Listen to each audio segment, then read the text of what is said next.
আজকে গোপন সংবাদের ভিত্তিতে আমরা এবং সেনাবাহিনীর একটি যৌথ আভিযানিক দল আমরা আজকে শ্রীপুরের মাওনা এই এলাকায় এসেছি। আমরা গোপন সূত্রে খবর পেয়েছিলাম যে কতিপয় দুষ্কৃতিকারী ডাকাতি করবে এই মর্মে এখানে প্রস্তুতি গ্রহণ করছে।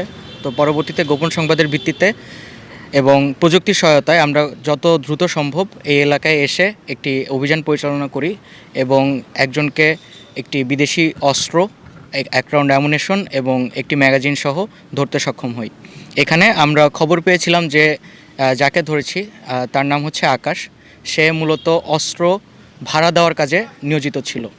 সে এই অস্ত্রগুলো বর্ডার পাস করে বিভিন্ন জায়গা থেকে আনতো এবং এনে সে এই অস্ত্রগুলো বিভিন্ন অপকর্মের জন্য, যেমন কিছুদিন আগে আমরা বেশ কিছু ফায়ারিং ইনসিডেন্ট পেয়েছি, তো এগুলোর জন্য এই অস্ত্রগুলো ভাড়া দিত। তো প্রাথমিক জিজ্ঞাসাবাদে এর তথ্য এবং সত্যতা এখনও পাওয়া যায়নি, তবে আমরা আরও জিজ্ঞাসাবাদ করব এবং পরবর্তীতে আরও নিশ্চিতভাবে জানতে পারবো যে অস্ত্রগুলো কী কাজে ব্যবহৃত।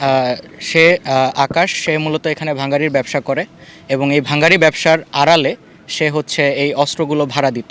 তো আমরা অভিযান চালিয়ে তার ভাঙারি ব্যবসার যে দোকানটা আছে সেই দোকানের একটি কর্নারের ড্রামের নিচ হতে এই বিদেশি অস্ত্র লোডেড অবস্থায় এক রাউন্ড অ্যামুনেশন সহ পাই। আসামিকে প্রাথমিকভাবে জিজ্ঞাসাবাদ করলে সে জানায় তার নামে একটি হত্যা মামলা ছিল, বর্তমানে সে জামিনে আছে।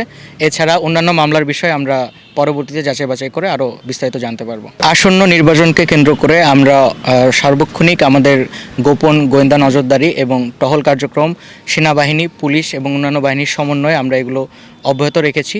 তো এই হিসাবে আমাদের এই কার্যক্রমগুলো আরও বেগবান হবে এবং এর ধারাবাহিকতা বজায় থাকবে।